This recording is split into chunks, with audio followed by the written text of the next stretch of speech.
Muito boa noite, pessoal. 7h30 da noite. Estamos aqui nessa sexta-feira, sempre fechando a semana, para falar de fundos imobiliários, trazer para vocês as principais notícias que saíram ao longo dessa semana, dar aquela resumida, dar aquela simplificada para você poder entrar aí no fim de semana já mais tranquilo, sabendo de tudo que aconteceu e aproveitar com mais paz na cabeça. Então, vamos lá. Boa noite a todo mundo. Deixa eu ver quem está aqui já. Boa noite a todo mundo. É o Pipeliner Diogo, Antônio, Diogo de Santo André, boa noite. Cadê? Teve outra pessoa que me pediu aqui de Sorriso também. Bruno, abraço para Sorriso, Mato Grosso. E Fábio, Tatiane, Ronan, Stefano.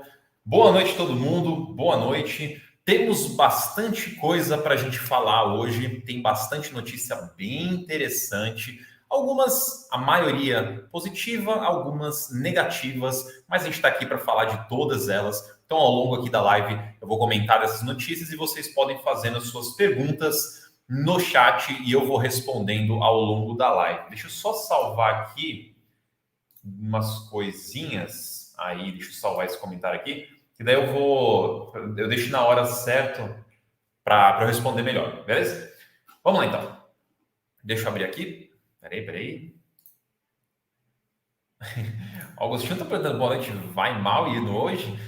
Vocês estão me controlando já até em que restaurante que eu vou, vocês estão muito espertinhos. Eu não vou contar essas coisas não com antecedência, porque senão vai que tumultua lá na hora. Mas provavelmente não. Quer dizer, provavelmente não, eu sei que eu não vou lá hoje. Outro dia, quem sabe. Bom, vamos lá então. Destaques da semana, dessa semana, desde segunda-feira até hoje. A gente tem para falar algumas notícias rapidinhos aqui. Depois a gente vai falar de RBRL, que fez uma nova alocação. O Arct, fundo da Risa, mudou o ticker dele, fez uma nova aquisição. Helg, nova alocação também. GGRC, teve rescisão de uma venda de um imóvel. E o RBRP, uma nova alocação, que é o nosso grande tema da live de hoje. E antes de eu começar, eu queria só lembrar vocês que a gente está com uma planilha bem bacana, gratuita, para vocês baixarem, que é essa planilha para vocês fazerem um controle do investimento de vocês. Aqui, por exemplo, são 4 calculadoras. Aqui na esquerda, em cima, vocês conseguem ver a calculadora de quanto que você vai ter de dinheiro lá no futuro, investindo um certo valor durante um certo tempo a uma certa taxa. Depois, tem aqui na direita, isso aqui é bem legal também, você coloca o seu objetivo de aporte, né, de valor investido, na verdade, não, objetivo de patrimônio, e daí a calculadora te responde quanto que você tem que aportar por mês para chegar nesse objetivo. É uma calculadora muito legal. Tem essas duas de baixo também para sua parte de aposentadoria, de usufruto, de fruição. Tá aqui, link na descrição, link no chat também, só baixar que é de graça. Então vamos lá. Primeiras notícias rapidinhas. O Rect também fez uma nova locação no edifício Parque Ana Costa, mas é uma locação bem pequena, mas reduziu aí a vacância para 12,09%. O Rect está praticamente toda semana aqui com a gente no Destaques da Semana, com locações e às vezes, infelizmente, rescisões também. Mas faz parte. BTCI eu trouxe aqui, na verdade, essa notícia saiu na sexta-feira passada, depois da minha live, então nem comentei na live passada, mas eu quis trazer essa notícia rapidinho aqui para vocês, porque como vocês podem acabar vendo uma grande queda na cotação histórica, quando você abre em alguns sites, e vai aparecer uma grande queda de 80%, 90%, na verdade não teve uma queda, teve um desdobramento, ou seja, o fundo que era negociado na casa dos R$100 por cota, ele passa a ser negociado na casa de R$10 por cota. O que ele fez? Em vez de ter uma cota com R$100, passam a ter 10 cotas de R$10. Ambos dá R$100 no total, mas a quantidade de cotas aumenta, logo a liquidez aumenta também quando há um desdobramento. Então, vocês que conhecem aí ou são cotistas do BTCI, é por isso que teve essa mudança na cotação, é um desdobramento. Lembrando que o BTCI é o antigo FEX e BTCR, ambos fundos de papel do BTG, eles se fundiram e mudaram o nome para BTCI, e agora teve um desdobramento que aconteceu ontem. Então já está desdobrado as cotas. Boa noite a todo mundo que está chegando aqui. Boa noite, boa noite. Teve um comentário que eu pulei, agora que eu lembrei. Primeira live ao vivo aqui, ó. Silvio falou que é a primeira live dele que ele consegue acompanhar ao vivo. Então, seja muito bem-vindo, Silvio. Espero que você consiga aproveitar as outras lives também ao vivo. Vamos lá, então, entrando agora para as notícias maiores. RBRL, que é o fundo de logística da RBR, inclusive quem é cotista do RBRP também tem exposição na RBRL, porque cerca de 30% do RBRP é RBRL, porque ele tem cotas do RBRL. Então, essa notícia é relevante não só para você, cotista do RBRL, mas também para o cotista do RBRP, porque há um efeito. O que aconteceu? Uma locação lá em Cajamar de 26, um pouco mais, na verdade, 26 mil metros quadrados. O fundo vai continuar recebendo RMG, caso tenha renda insuficiente, ou seja, uma renda mínima garantida, ela vai continuar existindo até junho. Então, se por acaso acontecer alguma coisa nesse período onde há uma redução no aluguel, a RMG vai continuar válida até junho desse ano. O aluguel desse contrato representa aproximadamente 4 centavos, mas os 4 centavos não são 4 centavos acima do que já estava sendo distribuído, porque antes tinha RMG, então ele já estava recebendo um valor por esse imóvel e agora esse valor vai ser substituído pelo contrato de locação, que é um pouco maior, ali vai aumentar em 1 centavo por cota a receita imobiliária do fundo. Então há um incremento, mas é um incremento menor. Bom, o Fábio falou se a desdobramento não foi 9-1, será que foi 9-1? Deixa eu conferir aqui, eu posso ter falado errado. Eu já confiro rapidinho aqui para vocês. Fato relevante aqui. Confirmando que é 1-9, verdade. Então, peço perdão. O BTCI teve um desdobramento de 1-9, tá? Então, é isso. Então, por exemplo, em vez de você ter ali uma cota de R$100, você vai ter 9 cotas que, enfim, matematicamente aí vai dar quase R$100. Quase não, vai dar R$100. Passando aqui, Arct, temos 2 notícias. A primeira é a mudança de ticker para RZAT, algo que faz total sentido. Inclusive, eu lembro que, acho que foi no começo do ano passado, talvez, em algum momento do ano passado, eu fiz uma live com a gestão e uma pergunta que eu fiz foi por que é que esse fundo chama Arct, enquanto os outros têm ali o nome da gestora, né? As letras da gestora, RZ de Risa, e o Arct não, né? Você tem o RZAG, que é o Fiagro, você tem o RZAC, que é o de papel, você tem também o RZTR, que é o de terras, mas tinha um que fugia do padrão, que é o Arct, mas agora vai virar RZAT. Essa mudança vai entrar em efeito no dia 26 de janeiro. A aquisição de um imóvel é a segunda notícia. Então, ele fez uma aquisição lá em São Paulo, em Votorantim, 44 milhões de reais. Essa aquisição está alocada para Splice, contrato típico de 5 anos, e a receita imobiliária do fundo vai ser impactada em praticamente 11% em relação a dezembro, em relação ao mês passado. Então, vai ter um aumento aí da receita do fundo. E o vendedor, como praticamente todos os imóveis desse fundo, ele tem uma opção de compra. Isso quer dizer que o vendedor, em algum momento no futuro, ele pode exercer a compra desse imóvel e o fundo vai ter que vender esse imóvel para o vendedor. Então, essa é uma característica que a gente costuma ver praticamente nesse fundo, né? No RZAT. Não é uma coisa super comum nos outros fundos imobiliários, mas é uma estratégia desse fundo, onde ele faz essas compras de imóveis, aproveita dos aluguéis, mas tem uma opção de compra, o vendedor pode recomprar o imóvel dele a qualquer momento. Então, uma espécie de crédito, vamos dizer assim. Então, um fundo com uma característica diferente. Passando aqui, Helg, fundo de logística também, só que agora da REC. Inclusive, é interessante, né, que a gente vê que o RBRL é logística, nova locação. Arct é logística também, mais ou menos, e ele também agora fez uma aquisição. Depois, agora a gente tem o Helg, que também fez uma nova alocação. Então, estou sentindo um cheirinho de que o setor logístico está performando bem, apesar de a gente não estar numa situação econômica ideal, os fundos aí estão conseguindo fazer novas locações. Então, como é que foi essa locação do Helg lá em Camaçari? 2.600 metros quadrados do galpão, só que por um contrato de 6 meses. Interessante ver 6 meses para a gente entender, vamos até ver no próximo relatório gerencial, quem sabe, explicação para entender se esse é um contrato que realmente é de curto prazo, é só para usar ali 6 meses, pronto, acabou, ou se não, é um contrato de curto prazo, mas é um contrato de curto prazo com renovações ali indeterminadas, caso o inquilino queira manter, né? Não sabemos ainda, talvez no relatório gerencial. Também teve mais 2.000 metros quadrados da área do pátio, mas agora sim por 24 meses, então um contrato mais longo. Taxa de vacância do fundo, que é uma taxa alta, porque teve várias rescisões de meses para cá, ela vai ser reduzida para 22,59%, considerando essas áreas e considerando algumas devoluções que ainda estão para acontecer. Então, já considerando tudo isso, vai ficar ali um pouquinho abaixo de 23% a vacância. Está reduzindo, mas é uma vacância já um pouco mais elevada ainda.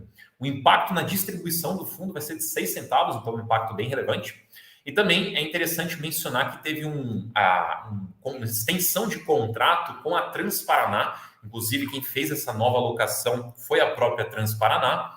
Ela também estendeu o contrato de uma outra área que ela já era inquilina por mais 24 meses. Então o fundo conseguiu uma nova alocação e também conseguiu uma extensão de contrato com essa mesma inquilina lá em Camaçari. Então, o fundo melhorando aí, o fundo conseguindo melhorar o seu portfólio e a vacância. O Daniel falou aqui, desculpe a pergunta, caso você já tenha falado, mas por que teve esse desdobramento do BTCI? Basicamente, vou até voltar aqui, basicamente, assim, normalmente, quando tem desdobramento, é porque o fundo está buscando mais liquidez. Porque quando você tem cotas, eu sei que foi 1 para 9, mas só para ficar redonda a conta aqui, quando você tem uma cota R$100, pense, você, o cotista, né, precisa arranjar R$100 para conseguir comprar. E os valores quebrados, por exemplo, tenho R$170, você só vai comprar uma cota. Tenho R$190, continua comprando só uma cota, você não consegue comprar mais até você juntar mais R$100. Então, apesar de parecer pouco, isso acaba limitando um pouco a liquidez. Quando você faz um desdobramento, por exemplo, de 1 para 10, você vai começar a negociar na casa dos R$10 as cotas. Então, fica muito mais fácil de você comprar cotas, porque a partir de R$10 você já consegue, e os valores quebrados você também consegue comprar mais cotas. Então, enquanto com R$190 você compraria só uma cota de R$100, com R$190 você compraria 19 cotas de R$10, que dá 1,9 do que seria o formato anterior. Então, é uma coisa que traz liquidez para o fundo. Eu acho bastante interessante. Vamos voltar aqui. Então, terminei o Helg, tá? É basicamente isso daí que a gente tem para falar. E agora a gente tem o GGRC, que foi uma notícia também de hoje, de agora a pouco, inclusive, que teve uma rescisão na promessa de compra e venda de um imóvel. Então, para resumir aqui, o fundo, ele, um tempo atrás, vendeu um pacote de 3 imóveis para um outro fundo, inclusive, só que um outro fundo no listado menos conhecido. Ele fez essa venda, houve aí a promessa de compra desses imóveis, foi já pago, inclusive, a primeira parcela dessa venda, porém, por alguns problemas, o imóvel específico, o imóvel Hering, ele será rescindido nessa venda, ou seja, ele não vai ser mais vendido, ele vai voltar para o fundo e vai ficar no fundo. O fundo vai continuar recebendo aluguel, o fundo vai continuar operando o imóvel da mesma forma que ele sempre operou o imóvel, então não muda nada na operação em si, mas não vai ter mais a venda de fato deste imóvel. Dos outros 2 imóveis, eles vão continuar sendo vendidos. Basicamente, por que isso aconteceu? Porque na matrícula, que eles chamam de matrícula mãe, há 2 imóveis. E uma condição para a venda desse imóvel era o desmembramento dessas matrículas para terem 2 matrículas. Uma do imóvel Hering e uma do imóvel Santa Cruz. Então, como houve uma suspensão temporária, houve um problema nesse desmembramento, então acabou tendo essa rescisão da promessa de compra e venda. Então, ela não vai mais acontecer. Quem sabe no futuro, depois que for resolvido, não sabemos, mas por agora não vai ser mais vendido. O valor que ele ia receber dessa venda seria usado para quitar dívidas. Então, ele não vai mais receber, agora, assim, eu não anotei aqui, mas deve, se não me engano, era 21 milhões que ele ia receber, não vai mais, e vamos ver aí como é que ele vai trabalhar o caixa dele para conseguir pagar as dívidas que ele já tinha planejado, basicamente. Então, GGRC, essa notícia, não haverá venda de um dos 3 imóveis que ele vendeu. O Júnior perguntou, né? A HGLG poderia desmembrar também, desdobrar também? Poderia também. Sim, depende de aprovação, mas poderia. E aqui a gente tem a notícia do RBRP, que tem direito até a vídeo, que vou deixar rolando aí para vocês olharem a região e o imóvel em si. RBRP, fundo da RBR de properties, de principalmente escritórios, mas ele tem, que nem eu falei no começo da live, uns 30% que ele aloca em logística através das cotas do RBRL. Então ele é um fundo híbrido, na verdade. Ele fez uma locação de quase 3 mil metros quadrados, equivalente a 2 andares, lembrando que ele já tinha um andar locado, então agora são 3 andares locados nesse prédio. É um prédio que está aí exigindo um esforço maior para conseguir fazer essas locações. Ele já está há mais de um ano tentando alugar esse prédio. O gestor ele tem uma postura de não destruir valor, então ele já falou publicamente que ele não ia alugar os imóveis, as lajes, por um valor abaixo do que realmente poderia ser adquirido, principalmente no valor da RMG que o prédio tinha. Então, com essa alocação de 2 andares, o fundo reduz a vacância de 45% para 40%, sendo que a vacância financeira vai para 43% depois da carência. Mas aqui vem um ponto super importante para vocês prestarem atenção. Ele fez a locação agora, mas existe carência de 7 meses. Ou seja, pelos próximos 7 meses não vai ter impacto praticamente nenhum nos rendimentos, porque o fundo ainda não vai receber aluguel. E ainda tem os descontos, que a gente não sabe quanto tem de desconto, nem por quanto tempo. Então, tem os descontos também para a gente acompanhar. Então, o impacto dessas novas locações não acontecerão agora, imediatamente. Vai demorar ainda mais 7 meses para a gente sentir alguma mudança no RBRP. Na verdade, uma mudança que vai ter é a redução de custo, né? Então, para você que não sabe, quando você tem uma vacância, ou seja, você tem um imóvel vazio, você, fundo, né, o gestor, ele precisa lá pagar as contas do imóvel, o IPTU, a conta de luz, etc., que tem que pagar. Então, quando não tem o inquilino para pagar, para arcar com esses custos, quem arca é o fundo. Então, a vacância, ela é ruim não só por não gerar aluguel, mas porque ela gera custo também. Então, com essa alocação, normalmente a carência só para aluguel, o inquilino já vai começar a pagar os custos do imóvel. Então, já reduz um pouco as despesas do fundo por conta disso. Mas, de novo, o aluguel, né, o impacto do aluguel deve demorar pelo menos 7 meses aí para a gente sentir. E aqui a gente tem também, no próprio Fato Relevante fala que essa locação, ela representa aí aproximadamente 0,024, ou seja, um pouquinho mais de 2 centavos por cota. Um valor interessante para a gente acompanhar, foi um valor acima da RMG antiga. A RMG antiga era de 105 o metro quadrado e essa locação foi um pouquinho acima. Deixa eu só conferir aqui. Bom, com o nosso cálculo aqui, né, daria o cálculo pelo Fato Relevante, daria 105. Deixa eu colocar aqui o play de novo no imóvel, no vídeo aí para vocês continuarem vendo. Pelo Fato Relevante, fazendo a matemática ali, daria 105,5 por metro quadrado. Então, acima, mas pouquíssimo acima. Mas o gestor, ele soltou um vídeo também lá no canal da gestora, no YouTube, falando que a locação foi a 107.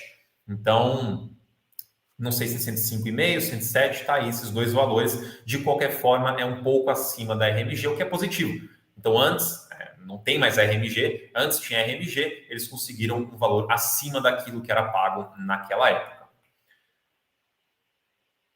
E essas são as nossas notícias. Depois, se vocês quiserem mais análise dessas notícias, mais resumos de relatórios gerenciais, convido vocês a conhecerem o Radar de Fundos Imobiliários para assinantes. Caso você seja assinante, dá uma conferida lá na segunda-feira que a gente vai publicar todo esse resumo e mais de um monte de coisa de outros fundos. Caso você não seja um assinante, eu faço aí um convite para você se tornar um assinante e conferir os nossos radares. Lembrando que o Radar de FIIs está disponível para todos os assinantes que forem a partir da assinatura Suno FIIs. Então, Suno FIIs para cima, todo mundo tem Radar de FIIs disponível para acompanhar esses resumos e análises das coisas que acontecem ao longo da semana com os fundos imobiliários. E lembrando também, para quem chegou depois, a gente está com a planilha para vocês controlarem, estimarem e planejarem os seus aportes e rendimentos lá no futuro, quanto você vai ter de patrimônio. Essa calculadora está aqui embaixo, no link da descrição, também está no chat. Vocês podem clicar e baixar gratuitamente para vocês usarem essas 4 calculadoras que eu estou mostrando aqui na tela. Uma mostra o quanto que você vai acumular de patrimônio, uma mostra o quanto que você tem que investir para atingir um patrimônio, outro mostra quanto tempo que você consegue consumir o seu patrimônio até ele acabar, se ele acabar, né, dependendo de quanto você gastar, e por fim, mostra quanto que você vai acumular na aposentadoria, considerando retiradas mensais. Essa planilha é maravilhosa, link está aqui na descrição e no chat também, pode baixar que é de graça. Deixa eu pegar aqui as perguntas que vocês estão me mandando no chat. O Pipeliner mencionou no começo da live, né, que colocado acima do valor metro quadrado do RMG, o que é positivo. Então a gente viu que realmente a gestão conseguiu cumprir o que ela disse de não vender, alugar o espaço por valores muito baixos, porque eles entendem a qualidade do imóvel. E depois ele complementa aqui uma parte. É uma parte, mas de grão em grão a galinha enche o papo. Pelo menos a gestão está cumprindo com a palavra, que faria a locação em um valor justo e não entregaria o prédio por um valor abaixo. É isso.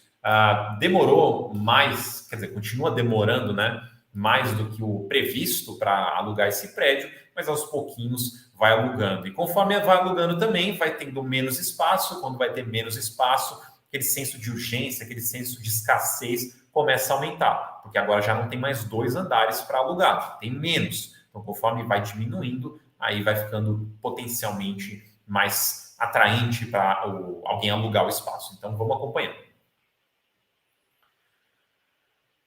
O GA Suporte perguntou aqui, né, se eu vejo algum risco de quebrar a Credit Suisse. Olha, eu não acompanho tanto a Credit Suisse, o banco Credit Suisse, para poder dizer isso com mais propriedade. Mas, assim, existe, pelo que eu entendi, existe essa possibilidade, mas também é um banco enorme, é um banco que consegue potencialmente resolver a sua situação.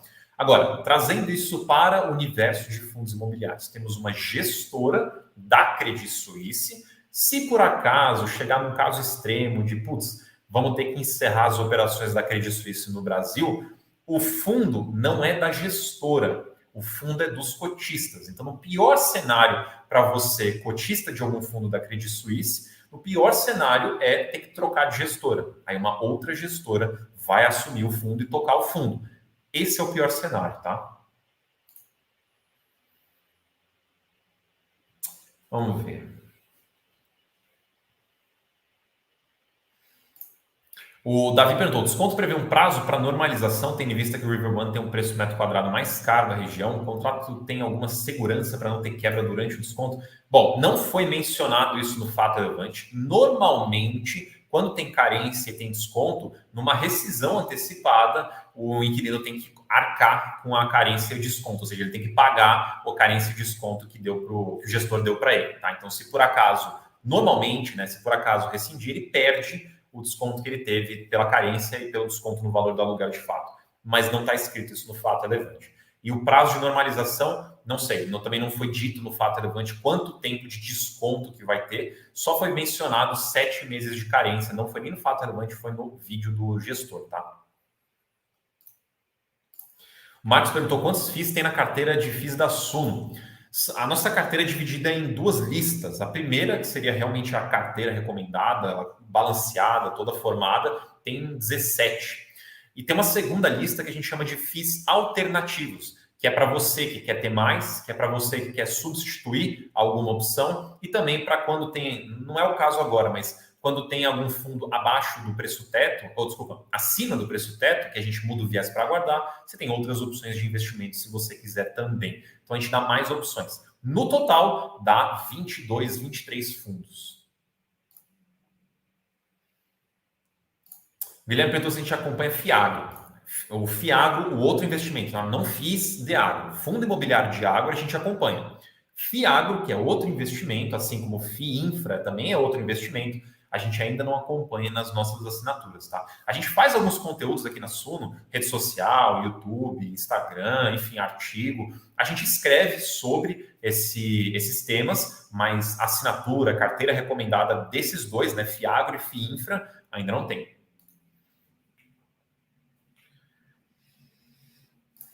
Fábio perguntou, né? Caro Marcão, XPLG tem seus inquilinos B2W da Americanas, 8,5% basicamente. Será que essa RM, não sei o que é isso.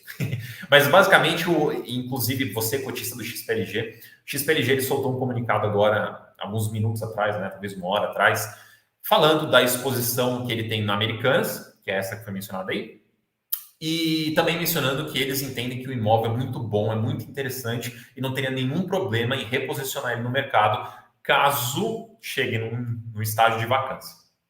Então, está bem interessante o fato relevante. Recomendo a leitura. O Edu falou, Marcão, você acha que vai ou deveria mudar algo nas práticas de gestão ativa após o caso Americanas? Olha, assim, não sei dizer, porque assim, o que aconteceu com Americanas não era uma coisa que você tinha como saber. Então, isso passou despercebido por todo mundo. Não tinha como ver isso, não tinha como descobrir isso. Pessoas que cobriam a Americanas não encontraram isso. Alguns bancos que recomendavam Americanas também recomendavam o ativo ali na carteira recomendada deles. Também isso não tinha como ser visto. Então, era uma coisa que realmente não tinha como. Então, eu não sei se este caso específico vai desencadear alguma mudança na gestão ativa. Talvez ali um incentivo para eles serem mais diligentes na hora de investigar um potencial inquilino. Mas, de novo, o caso da Americanas, aos olhos do público, né, aos olhos de investidores, não dava para saber. Vamos lá, deixa eu continuar vendo aqui.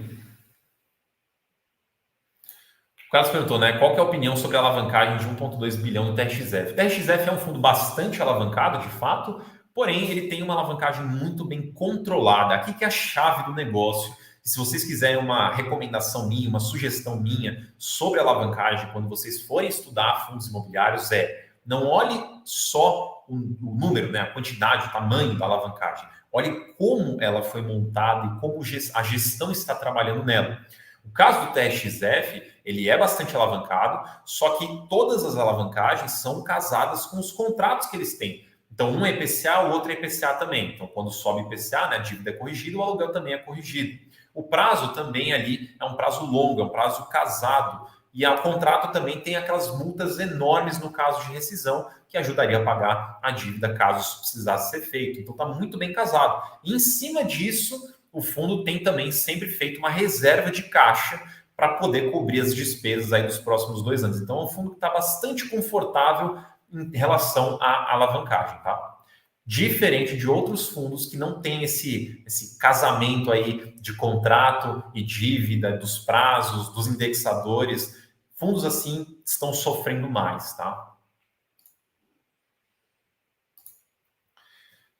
Fernando, se Americanas não pagar aluguel, eles podem simplesmente se negar a sair e ficar usando imóvel? Bom, sim, eles podem se negar a sair, mas judicialmente eles terão que sair. Eles seriam despejados por conta de que provavelmente o fundo entraria na justiça para despejar o inquilino. Então, assim, eles podem simplesmente se negar? Pode, mas assim, o fundo vai entrar na justiça para despejar eles e arrancar eles do imóvel. Se chegar nesse estágio. O Gassuporte falou aqui, né? O medo de quebrar a Credit Suisse é quem vai assumir a gestão. Bom, os cotistas teriam que aprovar, né? Então, independente de qual for a gestora, vai ter que ter a aprovação do cotista. Temos outras excelentes gestoras no mercado também que poderiam assumir o fundo, mas acho que a gente não precisa ficar falando nisso agora, porque não parece ser algo que vai acontecer, pelo menos no curto prazo, não parece que é algo factível.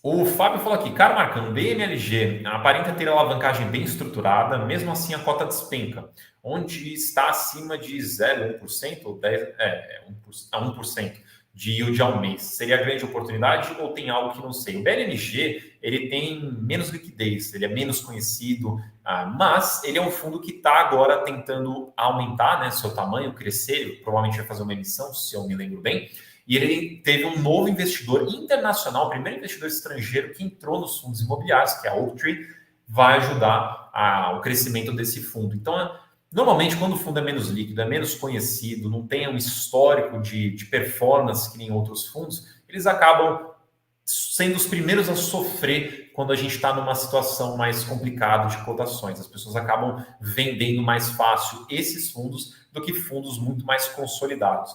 Mas sim, a alavancagem dele também está mais controlada.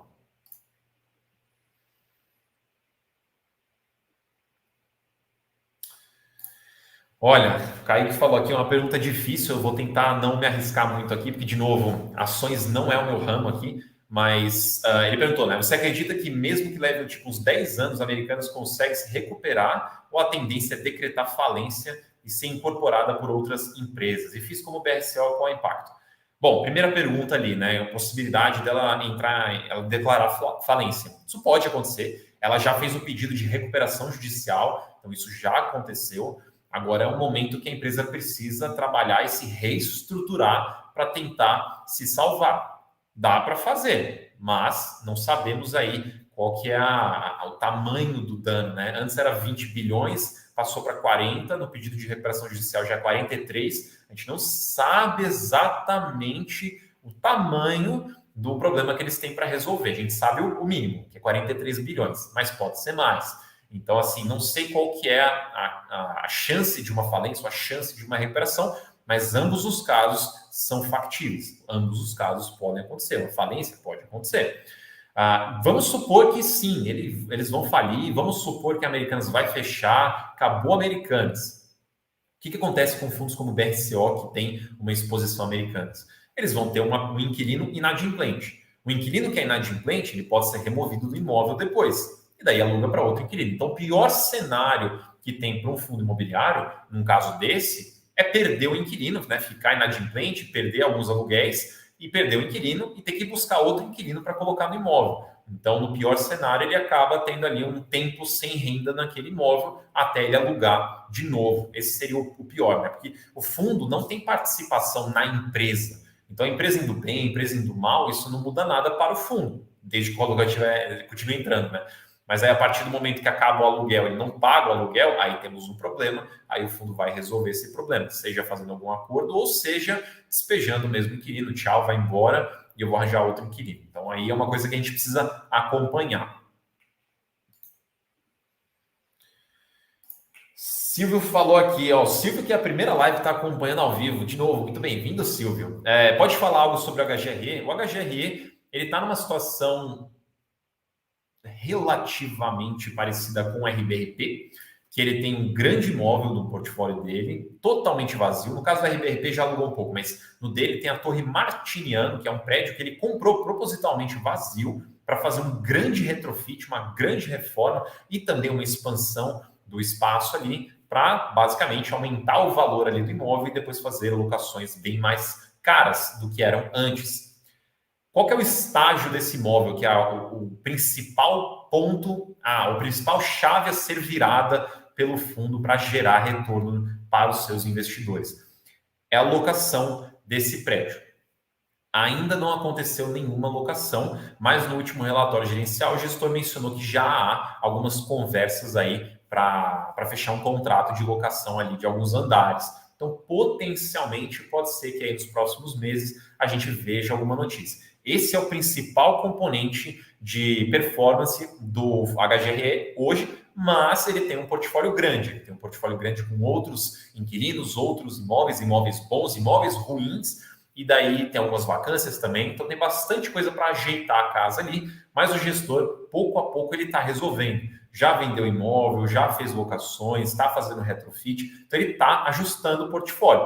Mas ainda hoje o portfólio tem algumas coisinhas ali dentro que são mais desafiadoras e o fundo vai ter que ver como é que vai resolver, né? Parte vai ser vendida, que já foi falado, são lajes menores, participações menores, prédios piores. O gestor pretende reciclar esses imóveis e, obviamente, trabalhar em coisas melhores como o Torre Martiniano, né? O projeto Torre Martiniano.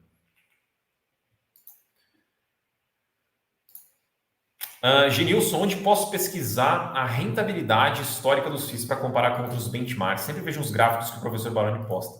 Bom, o que a gente faz, né? Aqueles gráficos lá, a gente puxa do Economática e a gente vai lá e monta o gráfico, a gente deixa o gráfico mais bonitinho. Só que a Economática não é uma ferramenta gratuita, aberta para todo mundo, então o que eu posso sugerir para vocês é entrar no Status Invest. O Status Invest você consegue pegar a rentabilidade dele, comparar com o CDI, comparar com o IPCA, você consegue fazer isso, comparar com outros fundos também.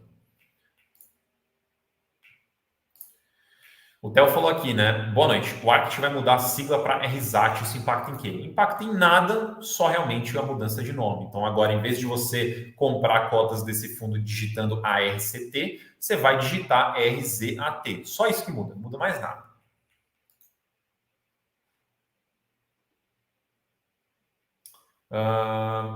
Vamos ver aqui. O Thiago aqui também mencionou o Funds Explorer. Também o Funds Explorer tem algumas comparações lá. Boa. O que vocês têm mais de dúvida, pessoal? O que vocês têm mais de dúvidas aqui? Deixa eu olhar no chat. Deixa eu ver aqui.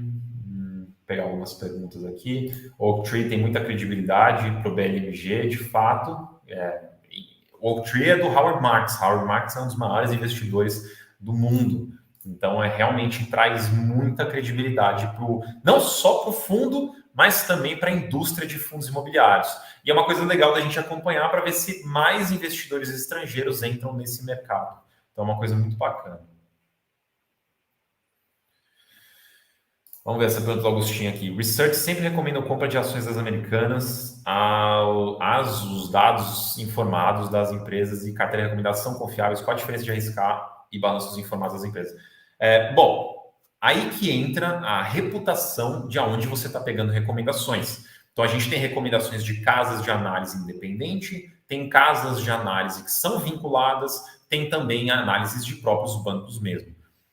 Existe, normalmente, em carteira recomendada de corretora, de banco, alguns conflitos de interesse ali na hora de montar a carteira. Tenha isso em mente. Então, o seu trabalho como investidor não é só escolher fundo imobiliário se você quiser escolher, mas é também escolher a casa de análise que você vai consumir as recomendações. E você tem que olhar a reputação dessa casa de análise.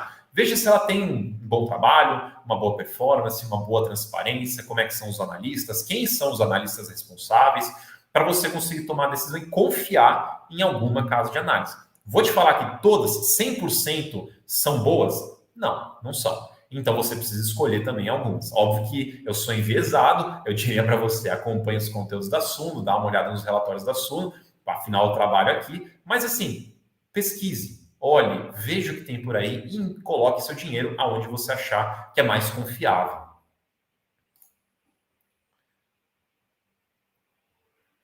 O Liette falou aqui, estamos sentindo falta de outra Copa Suno difícil. Pois é, Liette, a gente não fez no ano passado, a gente fez mais ou menos, né? A gente deu uma mudada um pouco, a gente montou nossos times, mas não foi uma Copa, né? De combates.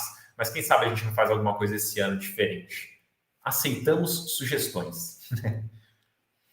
Deixa eu ver aqui. O Juan falou, completando a pergunta do amigo ali, vocês montam o próprio Economática ou em outro programa? Sou professor de matemática e adoraria fazer uns gráficos desses para outras coisas. Assim, você pode pegar o gráfico direto do Economática, ele funciona da mesma forma, só que, na minha opinião, ele não é tão bonito. Como eu gosto de deixar o negócio mais bonito, então eu pego e jogo numa planilha, e na planilha, seja um Excel, seja um Google Sheets, você vai lá e ajeita e formata aquilo ali para ficar mais bonitinho. Mas os dados são todos do Economática e você pode usar o Economática direto, tá? Você não precisa usar a planilha se você não quiser. Mas se você quiser deixar mais bonito, aí precisa ser por uma planilha. Ou também, se você usa algum outro programa de criação de gráfico, coisa do tipo, dá para você também usar os dados.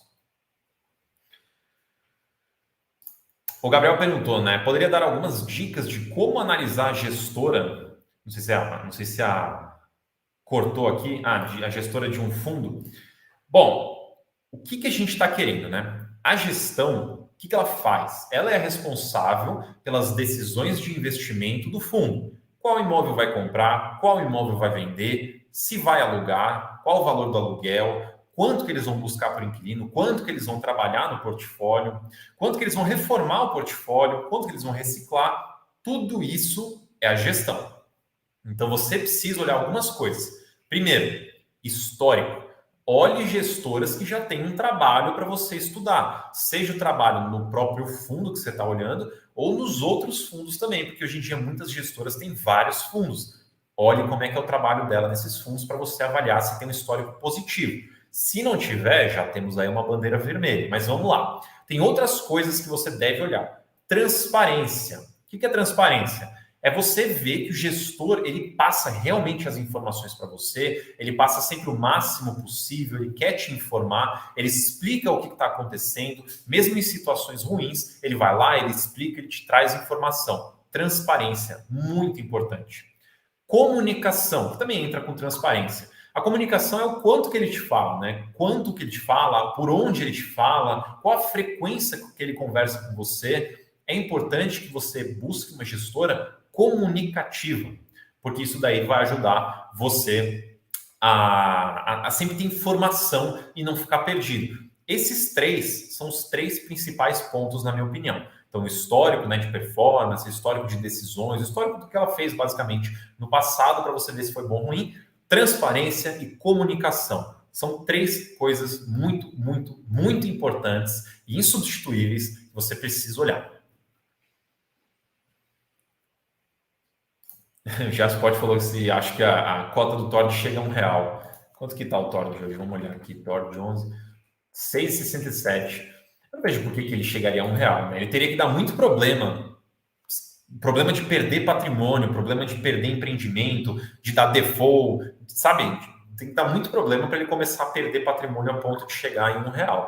Porque, e aqui vem uma característica de fundo imobiliário. O fundo imobiliário, ele é um investimento em ativos reais. Ou seja, existe um imóvel ali por trás, um tijolo, existe ali um crédito, talvez, aí já não é real, mas é um crédito, tem ali alguma coisa que tem uma garantia que é um imóvel real. Isso quer dizer que em casos extremos, o fundo tem um patrimônio ali, né? Tem algum imóvel que vale alguma coisa. Pode ser que tenha perdido valor, pode ser que não consiga vender pelo valor desejado, mas vale alguma coisa. Então, existe, bem entre aspas aqui, um limite do quanto uma cota deveria cair, porque o patrimônio ali dentro vale algo. Então, o Tord tem bastante coisa dentro do portfólio dele para chegar em R$ 1. Teria que acontecer bastante coisa problemática e séria que justificasse aí a galera vender até R$ 1. Por enquanto, eu não vejo porquê.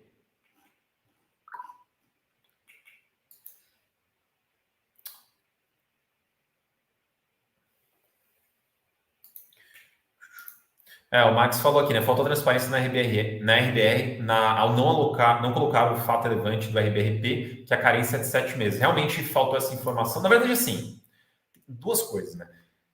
Na minha opinião, tem uma justificativa para você não falar de quanto que você deu de carência, quanto que você deu de desconto, porque o fundo ainda vai fazer novas locações. O fundo ele ainda vai buscar novos inquilinos. Esses inquilinos, tendo essa informação em mão, eles podem ter mais poder de barganha ali. É uma possibilidade. Então, segurar essas informações é totalmente justificável. A REC, por exemplo, é uma que sempre faz isso. Ela não fala quanto que ela deu de carência, quanto que ela deu de desconto. Para quê? Para não influenciar novas negociações. E eles não falaram do fato relevante. Beleza, só que depois eles colocaram um vídeo, depois do fato relevante, colocaram um vídeo falando mais sobre a aquisição, e daí no vídeo fala dos 7 meses. Então, eles fizeram por outro canal. Depois a gente olha no relatório gerencial se eles vão reforçar essa informação ou não.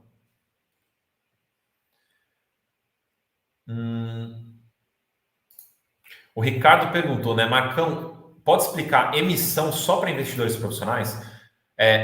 Tem uma diferença aqui que a gente precisa fazer. É óbvio que agora o esquema das emissões está mudando um pouco, mas eu vou falar de como era o formato antigo.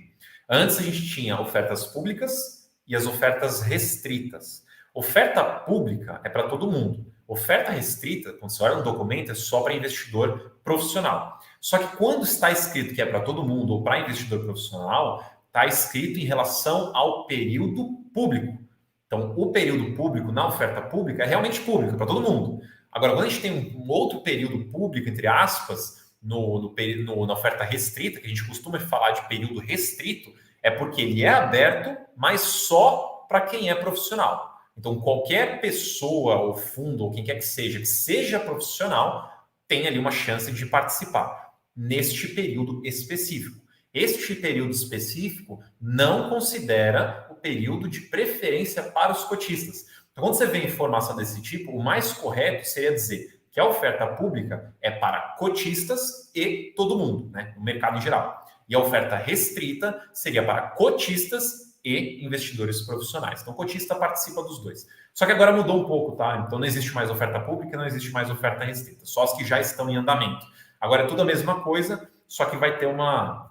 Então, é tudo tecnicamente oferta pública, só que agora tem uns ritos diferentes. Então, tem o formato automático, mais rápido, e tem o formato completo, que é mais parecido com o que era a oferta pública anteriormente.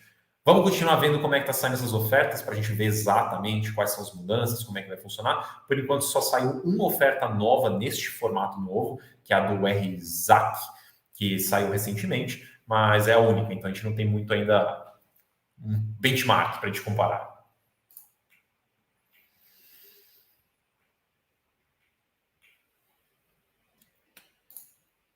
O Douglas falou aqui, né? Boa noite. Tendo em vista a influência do ciclo de juros nas cotações, acha interessante fazer caixa quando há expectativa de alta de juros para começar a utilizar na estabilização topo? Olha, na teoria, no papel, sim, faz todo sentido. Mas na prática é diferente. Por quê? E eu vou dar dois motivos, tem mais, mas assim, vou dar dois principais motivos. O primeiro é o timing. Se você fizer caixa, se você errar o timing, esse tempo todo que você ficou acumulando vai para o lixo. Você não vai ter aproveitado do jeito certinho. Talvez se você deixou em um outro investimento, alguma coisa bacana ali para o teu caixa, ok. Mas você vai ficar de fora do jogo dos FIIs esse tempo todo, se você errar o timing, todo esse tempo que você poderia ter já comprado cotas baratas, recebido rendimento, você perdeu. Então, o timing é um ponto. E o segundo é que a gente nunca sabe o futuro. Até então, até antes das eleições, a gente teve ali, a gente tinha uma previsão de que a gente já estava no máximo da Selic e ela ia começar a descer. Aí passou a eleição, novas coisas foram acontecendo, bastante barulho no mercado, problemas surgindo, não temos mais essa perspectiva. Pode ser que continue aumentando. Então a gente achava que ia baixar, mas voltou a subir. Isso pode acontecer de novo, pode ser que semana que vem aconteça alguma coisa, os juros futuros explodam de novo. Mas pode ser que também semana que vem aconteça uma coisa maravilhosa e os juros caiam. Então é muito imprevisível, especialmente no Brasil, é muito imprevisível. Então aí a gente volta para o ponto número 1, que é o timing, vai deixar muito mais difícil você acertar o timing quando você não tem a previsibilidade. Então assim, no papel faz sentido. Na prática, é mais difícil executar isso. Eu sou mais adepto do investir com constância, sempre com disciplina, porque eu faço ao longo de todos os meus investimentos um bom preço médio, faço uma boa média de investimento, diferente de tentar acertar na vírgula ou na mosca, o qual é o melhor momento para você comprar ou para você vender. E pessoal, eu gostaria de lembrar pela última vez aqui que a gente está com essa planilha gratuita para vocês baixarem, é uma calculadora, na verdade, 4 calculadoras para você calcular o quanto de patrimônio que você vai ter no futuro e quanto que você vai poder usar desse patrimônio para você se planejar. O link está aqui na descrição, é só baixar e é gratuito. E eu queria aproveitar também para agradecer a participação de todos vocês. Muito obrigado pelas perguntas. Eu vou encerrar por aqui já, estamos chegando em 50 minutos de live. Obrigado pela participação de todos. Espero que eu tenha conseguido ajudar. Espero que vocês tenham curtido. Eu estou aqui toda sexta-feira, 7h30 da noite, para fazer esse fechamento de mercado. Então, contem comigo na semana que vem e todas as outras semanas também. Tamo junto. Obrigado. Bom fim de semana. Aproveitem, descansem, aproveitem aí. Bom hambúrguer, bom churrasco, boa pizza. Se divirtam. Segunda-feira a gente volta. Tamo junto. Segunda-feira não. Domingo a gente está de volta. Tem live no domingo. Então, você que quiser acompanhar, domingo vai ter uma live, eu e o professor Baroni, para a gente falar sobre fundos imobiliários, como fazer renda extra. Então, nos vemos no domingo. Muito obrigado de novo pela presença e até a próxima.